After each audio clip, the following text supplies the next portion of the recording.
Today on Mr. Media, I'll talk to literary archaeologist and author Kevin Avery.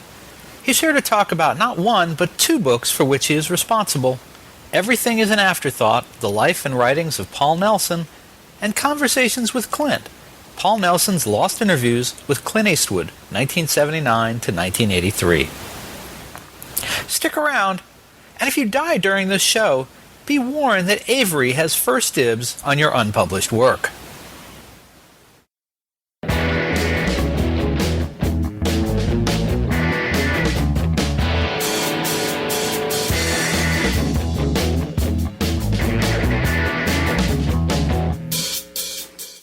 Mr. Media is recorded live before a studio audience of Rolling Stone magazine writers and past Mr. Media guests such as Ben Fong-Torres, David Wild and Parke Puterbaugh, who are hanging on every word today as they seal their own unpublished interviews in airtight mayonnaise jars and hide them under my bed in the new media capital of the world, St. Petersburg, Florida. I completely get Kevin Avery, I think.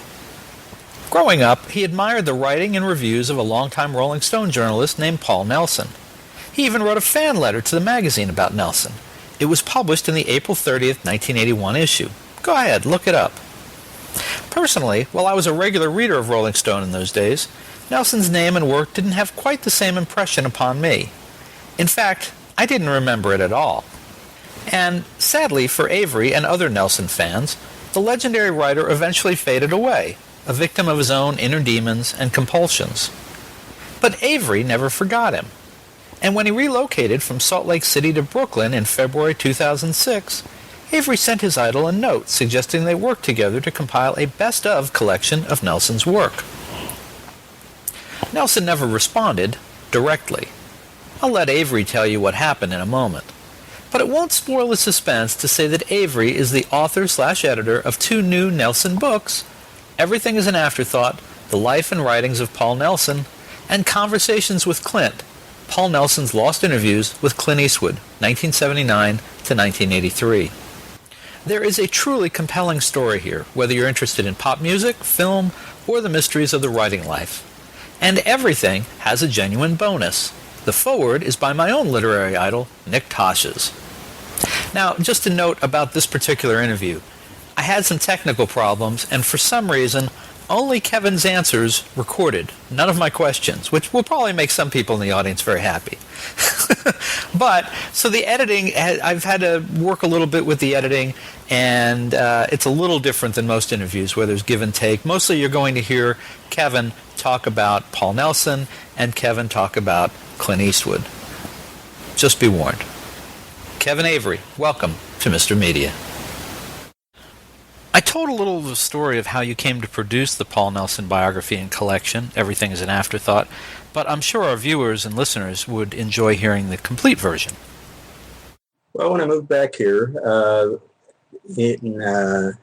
the end of 2005, I moved back here to get married, and I also wanted to pursue my writing career, and it seemed like a great way to start would be to reach out to Paul Nelson, who had been, like you said, one of my literary idols. And because I found out that, he wasn't writing anymore. He'd spent the last 14 or so years working in a video shop in Greenwich Village. And so I wrote him a letter and proposed that we work together and anthologize some of his best work. And I never heard back from him. And so the months passed, and in July of 2006, I received a phone call from a gentleman named Michael Seidenberg, who identified himself as a good friend of Paul Nelson's. And he said, "I'm not sure if you heard the news, but Paul Nelson died last week."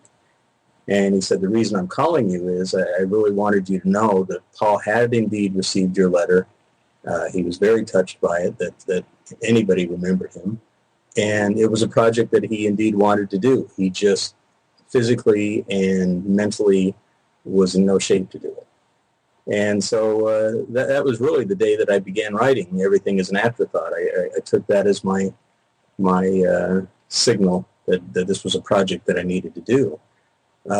Even at that, it wasn't until several months later, in January of 2007, when Paul's son Mark came to New York to collect his father's belongings. The medical examiner had sealed Paul's apartment after he died because nobody had identified the body. When Mark came to collect his dad's belongings, he called me and he says, "Come on, I think you should come over. There's something here you'll want to see." And Paul, in his last year especially, had terrible trouble with his short-term memory. He wrote himself a lot of Post-it notes, and some of them which are just heartbreaking. Some of them are as simple as saying, "I'm hungry, I'm thirsty, I need to eat."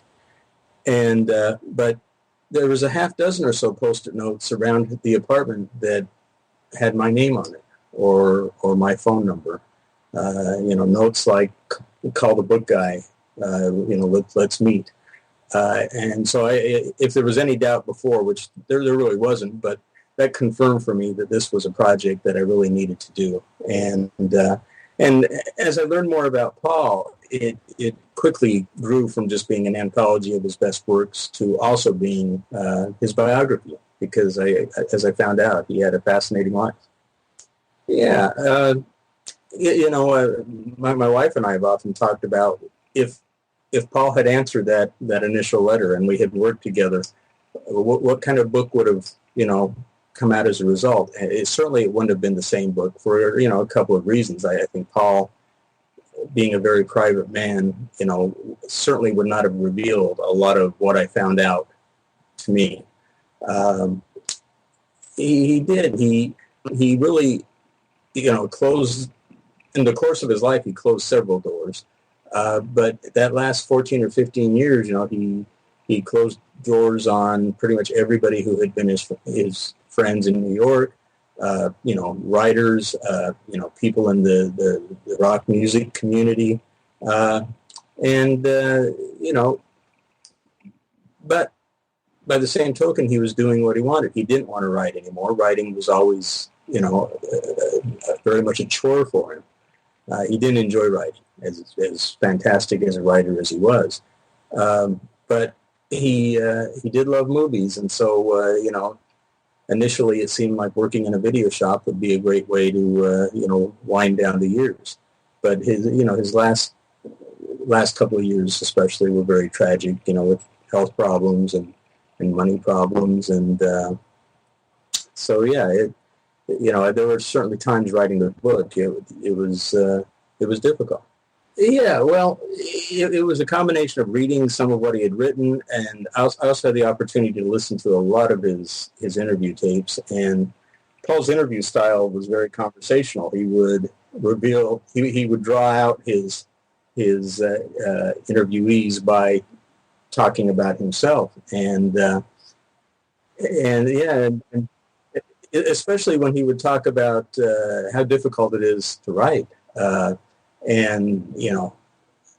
What a challenge it was for him.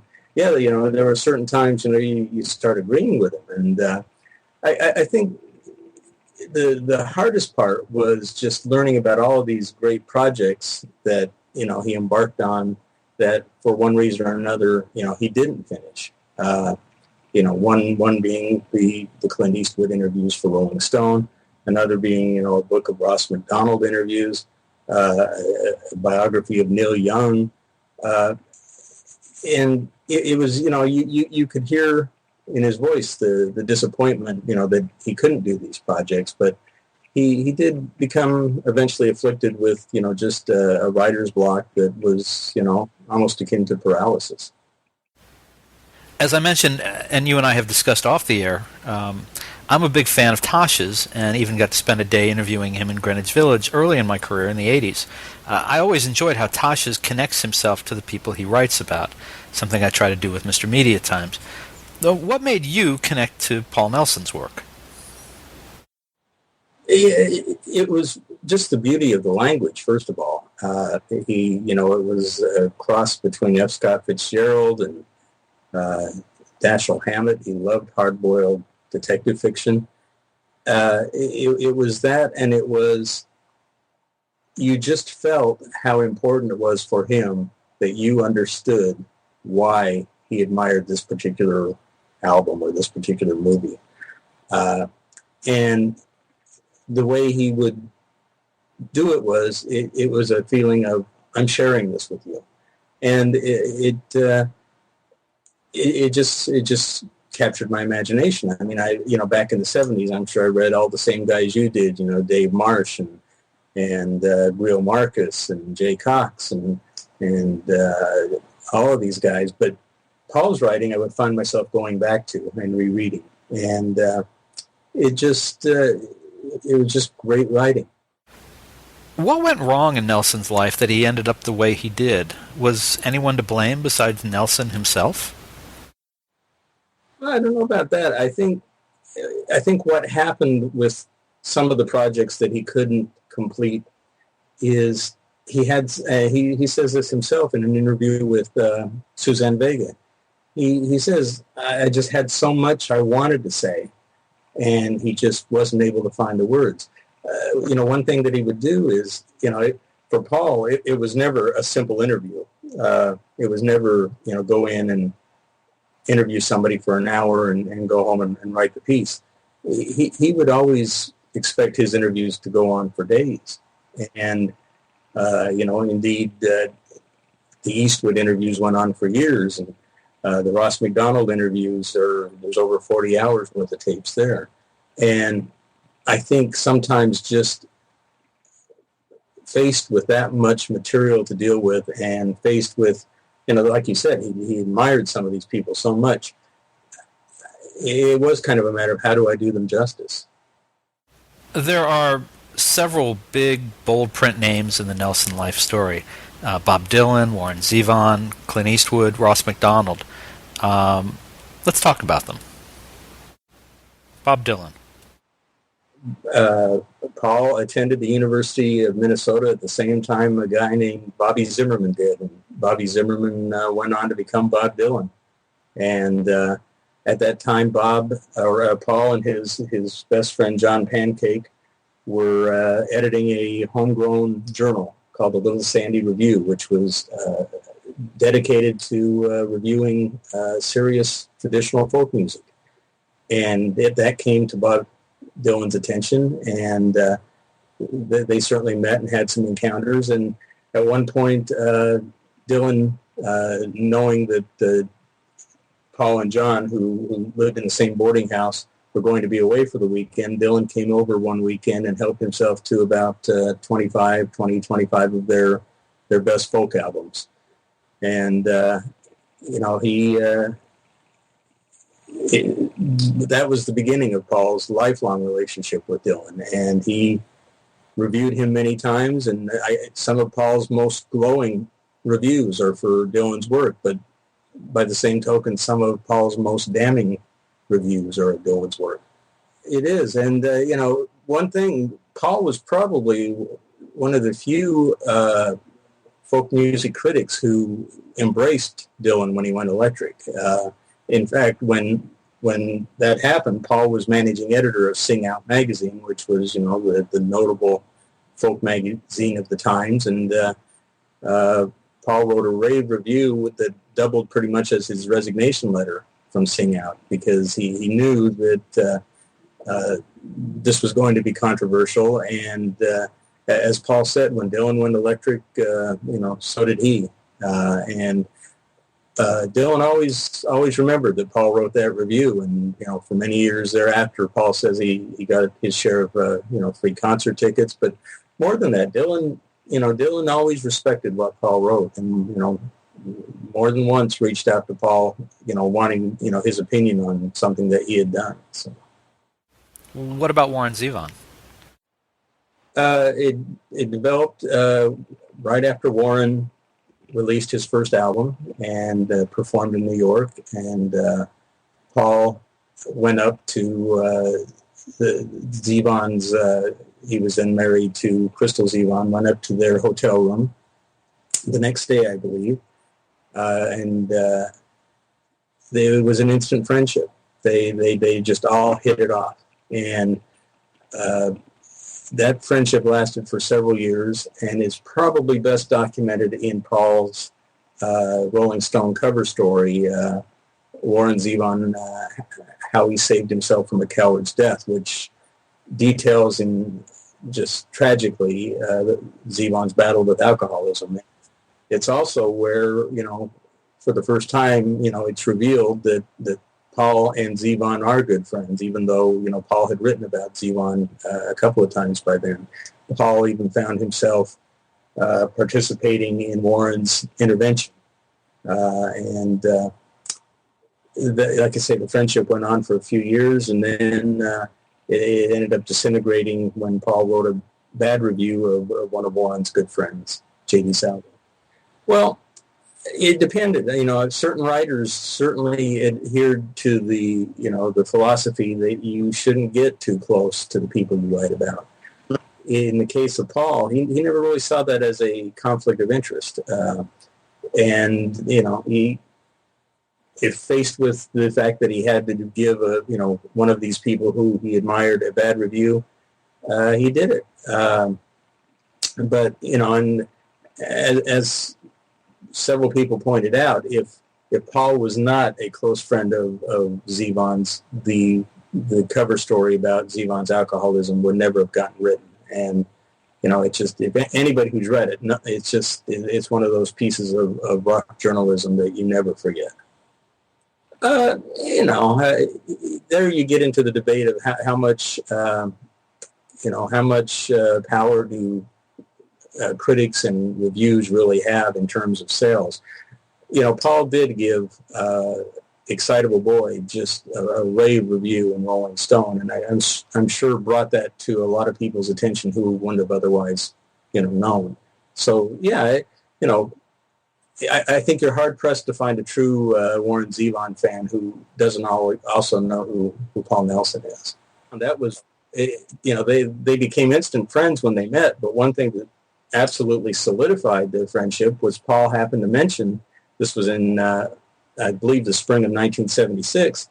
He happened to mention that in a few weeks, I guess it was the summer of '76, he was heading to Santa Barbara, California, where he was going to interview Ross MacDonald. And come to find out, Warren and Crystal Zevon had read every Ross MacDonald book cover to cover. And they were diehard MacDonald fans. And Paul even ended up inviting them to attend one of the interview sessions in Santa Barbara. It's strange. 20 years ago or so, Ross MacDonald was selling in the, millions. But ironically, I've just heard that Warner Brothers has bought the rights to all of those books and has plans to actually start a Lou Archer, Ross MacDonald's private detective Lou Archer, a franchise based on those books, beginning with the Moving Target, I believe. Or no, either that or the Dalton case, one or the other. Yeah, well, I mean, in the case of Paul, well, what I just found unthinkable was the fact that as much as I loved his work, there was not a volume of his work that I could, pick up off the shelf and read when I wanted to enjoy it. That was, the main reason I did everything as an afterthought. By the same token, if bringing these interviews with MacDonald to light could help bring another audience, another generation to MacDonald's work, all the better, because, they're great books. And no matter how many times Nelson let him down, Eastwood almost always gave him another chance to get it right. That's not what I would have expected of Dirty Harry, Yeah, I mean, it all started back in '72 when Paul was probably the only critic in a major publication, mainstream publication, to give Dirty Harry a rave review. Paul thought it was a great film, and actually in the course of that review, makes a comment that in his mind, in the coming decades, Eastwood is going to be a major figure to be reckoned with, both in acting and directing. Boy, he was dead on with that. A few years later, in '79, he talked his higher ups at Rolling Stone into let's do an interview, cover story interview with Clint Eastwood. So he flew out to Boise, Idaho, where Clint was filming Bronco Billy. with Scatman Crothers and Sandra Locke.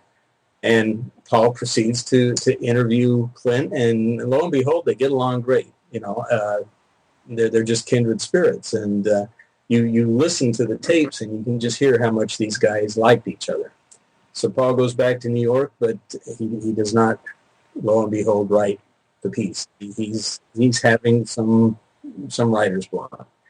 About a year later, Clint's making another movie, and somebody from Rolling Stone wants to go out and interview Clint. And long story short, Paul goes out again. Well, this goes on through basically 1983.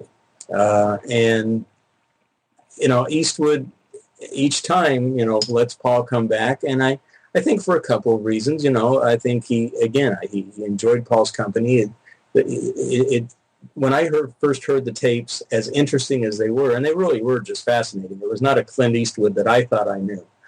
The one thing that was just very apparent was these guys just really enjoyed hanging around together.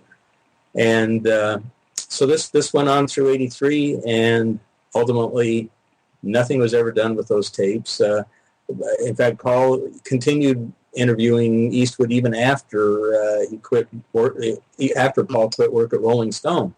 And so for years there was always talk of what do you ever think happened to those Eastwood tapes? And sure enough, Paul still had them in his apartment. Were they really? They were very like in some ways. I understand what you're saying, but they both were no nonsense. They were pretty straight shooters, no pun intended. They both liked movies. One of my favorite chapters of the book is just Paul and Clint talking about other people's movies. And it's you hear Eastwood talking about his favorite Kurosawa film or his favorite Bergman film, his favorite Fellini film, as well as other contemporary films of the time, talking about Spielberg's movies and Brian De Palma. They both were big lovers of jazz. Paul, though he was famous as a rock critic, loved jazz music. So they just got along really well together. Well, that was the one thing that really surprised me about the interviews is, very early on in them, Paul would ask Eastwood a question, and 5 minutes later, Eastwood's still talking, and very, very eloquently in some cases. So it was eye-opening. But what's nice is it's at a time when he really was still making that transition from acting to directing. He was doing all of these very low-budget, kind of rough-around-the-edges movies. He was learning his craft, and so especially if you're familiar with Eastwood today, it's really kind of enjoyable to compare the Clint of today with the Clint back then, and you realize that much of what he's accomplished has been very much by design. Nelson worked for Rolling Stone for many years. What did Jan Wenner think of him? Yeah, actually, Jan has been, both books were done with Jan's blessing. He has been was very helpful because so much of Paul's work was done at Rolling Stone, so he was very helpful in terms of, working with me to, get that book put together. But I had the opportunity when I was researching the first book to visit Jan at his office at Rolling Stone, and he had respect for Paul. You really got the feeling that he wished it had turned out different. I mean, he had his vision for how he thought the record review section should be, and Paul was the record review editor, and he had pretty much staked that out as his domain. And Paul liked writing very long, very deep reviews of albums that sometimes would go on thousands of words. Jan wanted the record reviews to get down smaller and smaller and smaller. He wanted, X amount of lines, and he wanted to reflect more of what the marketplace was about. And That's the last thing Paul cared about. When he was very excited by punk rock when it came along, so he championed the Sex Pistols and the Ramones and gave his writers the opportunity to write about these bands. And, he and Jan just did not see eye to eye on that. So, when I interviewed him, I definitely got a sense of regret that it hadn't turned out differently. Folks, you can find writer and editor Kevin Avery's 2 new books, Everything is an Afterthought, The Life and Writings of Paul Nelson, and Conversations with Clint, Paul Nelson's Lost Interviews with Clint Eastwood, 1979 to 1983, in great bookstores everywhere. Or you can order them right now at a great price at MrMedia.com. For more information on the books, you can go to KevinAvery.com. That's KevinAvery.com. Kevin Avery, thank you so much for joining us on Mr. Media today. For more original interviews, surf over to our main website, MrMedia.com, MRmedia.com. If you've enjoyed today's show, subscribe for free to Mr. Media via email, RSS, or iTunes, and you'll never miss a show.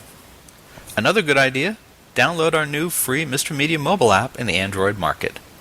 You can also listen with a piece of string and a tin can in many parts of the Internet. Show your support of Mr. Media by supporting our sponsors, including Audible. To download your free audiobook today, go to audibletrial.com/radio. Again, that's audibletrial.com/radio for your free audiobook. We're also supported by thepartyauthority.us. Call DJ Ira for all your party entertainment needs nationwide at 1-800-DIAL-DJs or visit their website, thepartyauthority.us. If you've got an idea for a guest, a comment on today's show, or would like to advertise on Mr. Media Radio, email me directly at bob@mrmedia.com, mrmedia.com. You can also call our 24-hour listener line at 1-727-498-4711. Some messages may be used in an upcoming show, and unless you live next door to Mr. Media, there may be a toll charge. You can also follow Mr. Media on Facebook, Twitter, or our new YouTube and Vimeo video channels. Thanks so much for joining us today. I always appreciate you sharing a piece of your day with Mr. Media. Thanks for listening. Thanks for watching.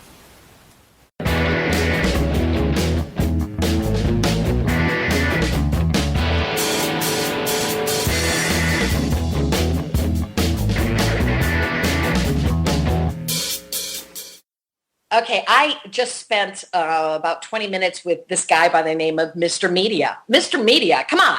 I'm Miss Media. 28 years, babe. Mr. Media. He's on a little screen on Skype. What is that? He's cute, though. I'm glad I get to finally see his face. He is cute for anybody out there who can't see him. He's a good-looking guy, Mr. Media. Hey, folks. You can hear Mr. Media while on the go now with Stitcher Smart Radio. Stitcher is a free news and talk mobile app available for your smartphone, whether you use an iPhone, iPod Touch, Android, BlackBerry Curve, or Palm Pre. And when you download Stitcher to hear Mr. Media today, you have a chance to win some real money. Downloading is quick and easy. Just find Stitcher in your smartphone's app store. Download it, it's free, takes seconds. Then, during registration, hit the promo code box and enter Mr. Media, that's MR Media, to get automatically entered to win $100. The latest episode of Mr. Media will be waiting for you in Stitcher's favorites right on your phone. You'll get access to lots of other amazing shows too, always available to you on demand, no syncing. Some of my favorites include WTF with Mark Maron, Plus One Per Diem with Kevin Smith, and The Nerdist with Chris Hardwick. It's all free and all instant to you on Stitcher Smart Radio. And don't forget to win the money. Enter promo code Mr. Media, MR Media, when you register. And thanks for listening.